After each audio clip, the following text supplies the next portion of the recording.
Hello and welcome to the High Performance Podcast for AFL staff and athletes.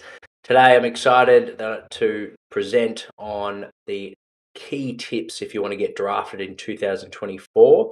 Just from my personal opinion. Hello and welcome to the High Performance Podcast. Sorry about that. We've just started streaming live on Instagram. The platform we use now integrates with Instagram. So if you heard that double audio, that was just that doubling up there, but hopefully that doesn't happen again. So if you've got any questions and you're tuning in live, feel free to hit me up in the comments section. But I've basically broken down the 6 key tips for those that want to get drafted. So if you're going into your draft year in season 2024, make sure to get your notepad out. Some of these you may have heard before, so there'll be some nice refreshers for you to make sure that you're prioritizing the right amount of training at the right time of the year, taking into account your in-season performance, which is your number one, but also how well you're performing at the combine as well for your testing results to polish up your draft chances. We'll go into like medical history and injuries and how they may influence your draft selection, and of course things like your GPS and things like your lifestyle, sort of professional reputation. And then I'll finish it off with some key areas to focus on depending on which time of the year that you're listening to this podcast. So if you're listening, it's preseason. I'll talk about some big rocks that you want to focus on to maximize your preseason to set you up for in-season. And then if you listen to this in-season, there'll be a couple of key tips to be able to not only perform on a weekly basis and get that recovery right and preparation right for the upcoming game, but also with the back of your mind, continue to develop yourself so you're in good shape. Because as we know, when we get to the combine, you haven't got long. You might have about 4 weeks to prepare. And 4 weeks isn't really enough to be able to go and really improve your things like your jumping ability, your sprints, and your 2K time trial yo-yo fitness. Okay, so firstly, I just want to announce, I know it's that time of year where you've got your Spotify 2023 wrap. So I know there's around 90 of you, I believe, off the top of my head, that ranked our podcast as your top 5 listen most podcasts. So if you're listening to this and that's you, and of course, if you're ranked, there was about 30, I believe, or 30 to 50, where we were your number 1 most listened podcast for 2023.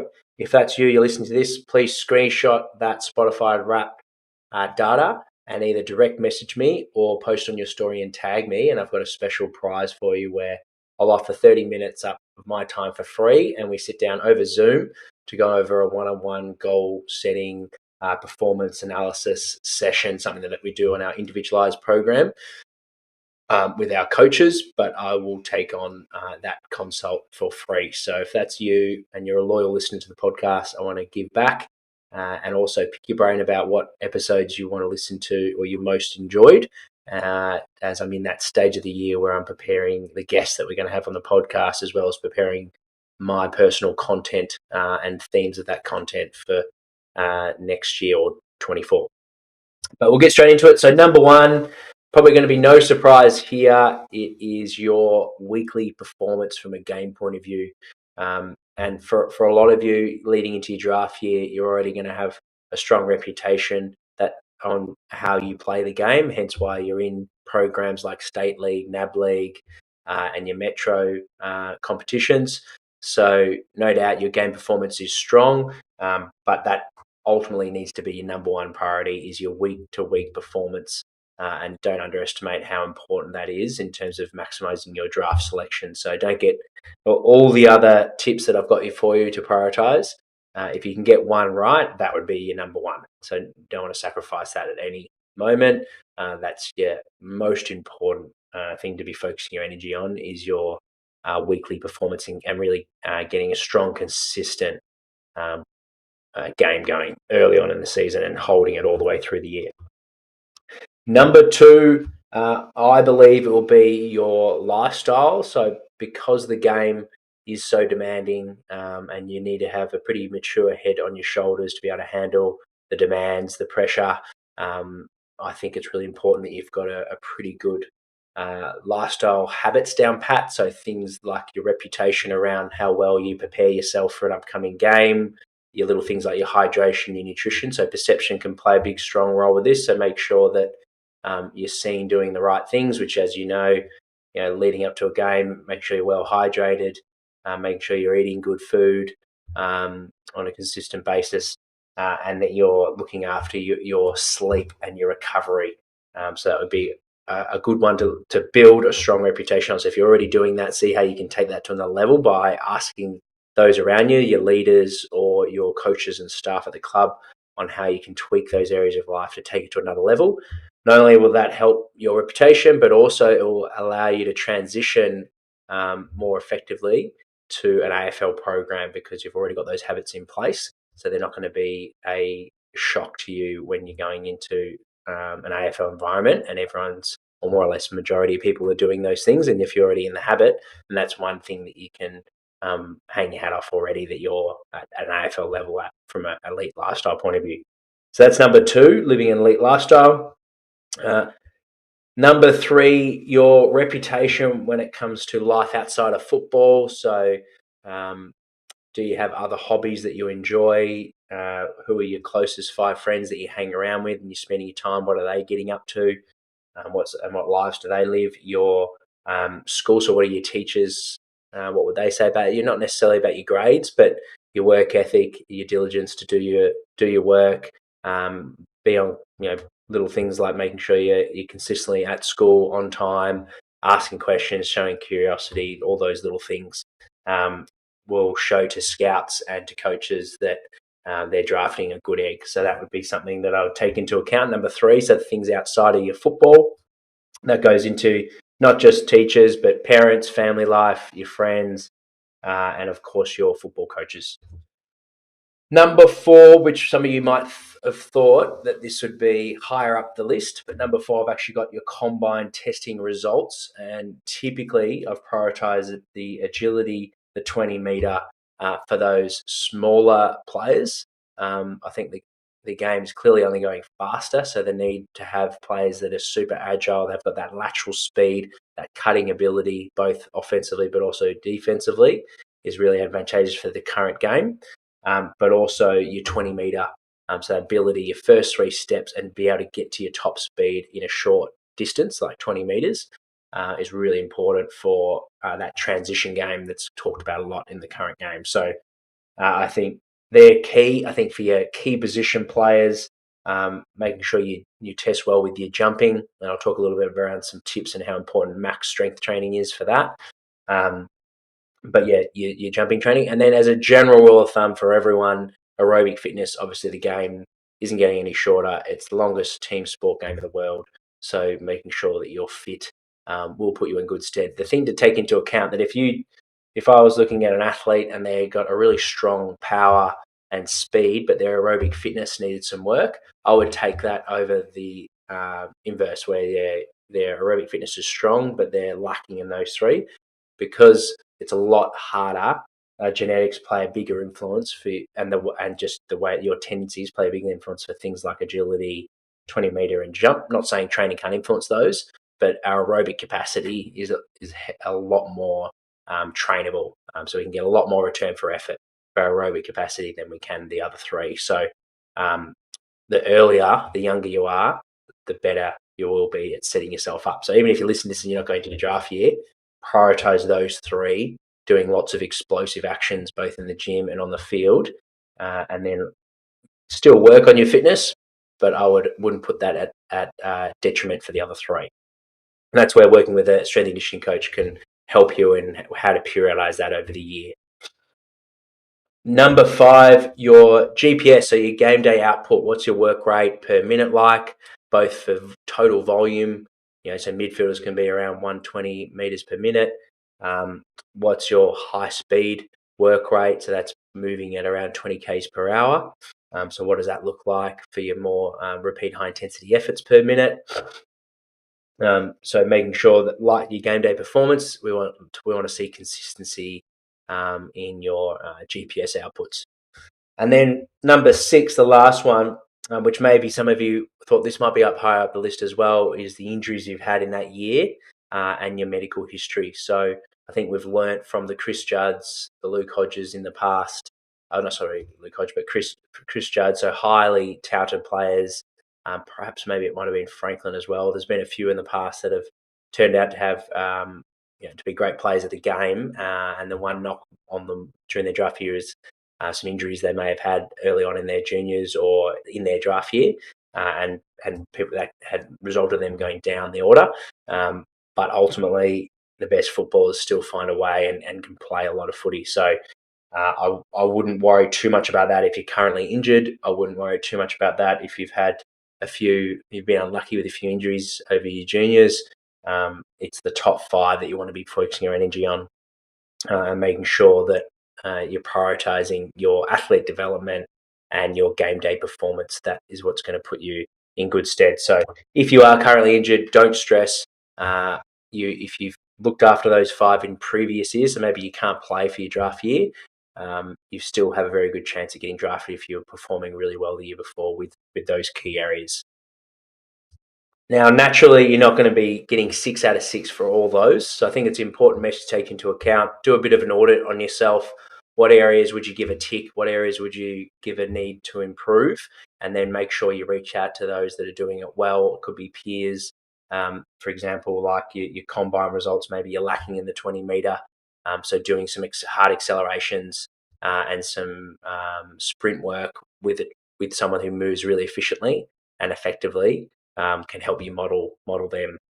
Or perhaps you need professional assistance as well. So that's where our individualized coaching package, if you haven't heard of that before, we have AFL strength and conditioning coaches that have worked at preparing athletes for their draft year. It's a most important year. So obviously you're highly motivated and you want to put your best foot forward.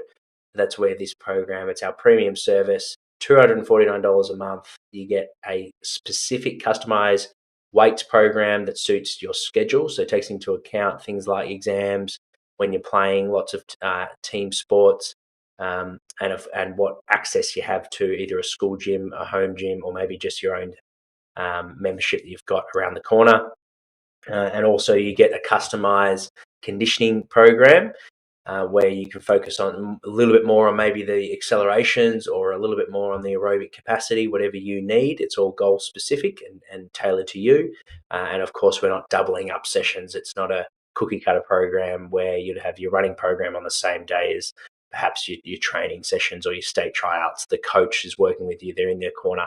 And of course, we have a monthly catch up either on the field, in the gym, or if you're remote, you can catch up with that coach over Zoom, and they'll talk about the program, educate you around some key areas of the focus areas of the program, and help you out with those areas like lifestyle, looking at your GPS game report, analysing that, give you some feedback and areas that you can work on, looking at vision if you've got some on your running patterns. These are all things that you can work with one of our coaches. So if that interests you, just direct message me or email me at jack@propellicapro.com if you're a parent of a child that you think this program would be that would interest them. I'm more than happy to jump on a call. So just email me and we'll organise a time to chat.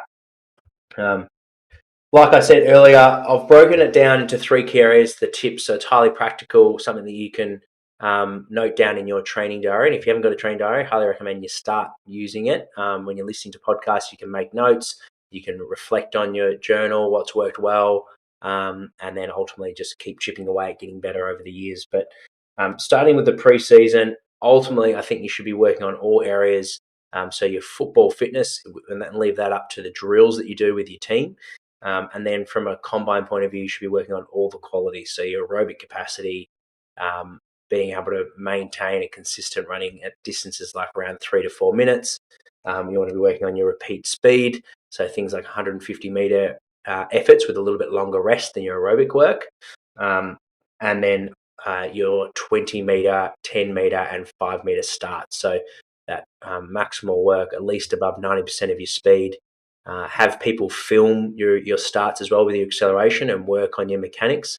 We want to make sure you're not getting upright too early and creating too much resistance. So we want to be staying low with that acceleration and really attacking the ground. So looking at your mechanics from an acceleration point of view is critical, and the earlier you can do that, particularly in the preseason, the better you'll be when you're then preparing for it in October, that 20 meter. Jumping, I think for jumping, just work on your max strength in the preseason. So your box squat, your trap bar deadlift are the biggest two that correlate well to vertical jumping ability, and of course your unilateral strength, so things like Bulgarian split squat and loaded step ups. Don't treat those exercises like most footballers do, where they think they're fluffy exercises. You should be going putting the same amount of effort in your single leg strength work as your box squat and trap bar. If anything, you want to be putting more in, because a lot of the time you'll find yourself in a single leg stance on the football field. So things like running, kicking, jumping usually are off one leg. So making sure you're really strong with your single leg work, that's going to put you in good stead, build a good base. And then when come October, when you're not doing a lot of lifting, or you shouldn't be, you'll be focusing on your power, because there is no strength test in the combine. So you want to be making sure you build that strength over preseason, lifting heavy at least twice a week, bookend it, start of the week, end of the week, or whatever, but works best for your schedule. And that will help your progress. And ultimately, if you get the foundations right in preseason, really good technique, and you get familiar with those movements, so you're pulling up from those sessions really well. In season, when you only go to one session a week heavy, you can still get some PBs. So you can focus on intensity and bring that volume back in the in season. That will set you up well. Ultimately, the maximum amount of force that you can produce through heavy strength training, as long as you're maintaining similar body weight, you'll be able to then jump higher. Okay, so your best return for effort, if you want to be more explosive with your jumping, and your first couple of steps with your acceleration, is your max strength training. So making sure you're doing that. When we're shifting to in-season mode, your windows to work, as long as you're doing good recovery work, I still believe you can get some quality VO2 max aerobic work in early in the week while your body's still recovering. So they're low intensity by nature. They might be about 90% of your MAS or 100% of, so the average speed you move at for your 2K time trial. And you're doing things like 3-minute efforts, 3.5-minute efforts, 4-minute efforts. So you're still getting that heart rate up, you're still stressing the system, but you might only do 3 repetitions of it. So I think that's really important. It's not going to eat away too much from your training. It's actually something that Harry Sheasel did a fair bit in his draft year, and found benefits that it helped flush his legs, but it also helped him stay connected to that 2K time trial work, and he just quite liked it as part of his weekly routine to get from a mindset point of view as well. So those hard workers, driven athletes, your workhorses out there, that's something that you could do in season that's not going to beat up your joints. You do 3 to 4 reps of some 3.5 or 4-minute reps with half the amount of rest in between. So 4 minutes on, 2 minutes off, for example, at a speed that's specific, around the same pace as your 2K time trial. In terms of your max strength, that's something I would still be focusing on. So like I said, you might only be lifting heavy once a week, and I would recommend that early in the week, like 48 hours after the game or 72 hours after the game. And you should still be able to lift heavy. You might just reduce the range of motion that you did in preseason. So if you're lifting to a 18-inch box, which is your full range of motion in preseason, because your body's a little bit beat up from the game and the contest of the game and the running demands, you might be lifting to a 20-inch box, but you're still lifting at high intensity. Okay, so sacrifice your range, but prioritize your intensity. Those two qualities are your fun. That's the bottom of your pyramid. So if you keep those two qualities ticking over and developing, then when you have that month off and you're going into that testing phase, you transition from game day weekly performance to testing for the combine. Compared to someone who has just recovered throughout the week, they might have done a bit of upper body work during the season, and they haven't really been getting their heart rate up except for the game and a little bit at main training session, which is good for your game day performance, but it's not specific enough to your 2K time trial. So you would lose a lot of that hard work you did in preseason if you're not working on those two qualities, your aerobic capacity and your max strength in the gym. If you do that, then transition to a specific combine program like that we have. We have got a 6-week program. A lot of player agents refer their athletes to me. So it's something I've been doing over the last few years. So if that's something you want to work on as well, just reach out to me on social media or email me, and we can organise that if you're listening to this later in the year. Where essentially we don't do a lot of heavy lifting. It's all about the now and tapering yourself so your maximum output of those specific tests. So we trial those tests. We have basically really clear pacing strategies for the 2K time trial, the yo-yo, so you know exactly how to execute it on the day that you're testing. And we do a lot more of the pointy end of the pyramid. So you're not doing your longer efforts, you're doing more high intensity efforts, because the 2K time trial, if you're getting a really good time, is you're moving at a pretty fast pace. So we want to be working on your repeat speed and your repeat high threshold efforts where your heart rate's up really high. And that work that you did over the preseason and you maintained and developed over the in-season will pay dividends if you've done that work. So then when we go into that high intensity work, you're really polishing up the work that you've done over the last sort of 6 to 8 months. Hopefully that makes sense in terms of a general strategy over your whole year. If you have any follow-up questions, like I said, make sure to reach out on social media. And another shout out to the Spotify Wrap. If you rank top 5 or top number 1, I've got that 30-minute goal setting consult, or however you want to use that 30 minutes, where we catch up one-on-one over Zoom. So you can be living anywhere in the country, or it could be a parent and a child, and you want to work on your program. However you want to use that 30 minutes, I will give that to you for free. You just need to prove that you're in that top 5 or that top 1 for 2023. So I want to pay back to our loyal listeners. Thanks for everyone that's tuned in. I look forward to seeing you next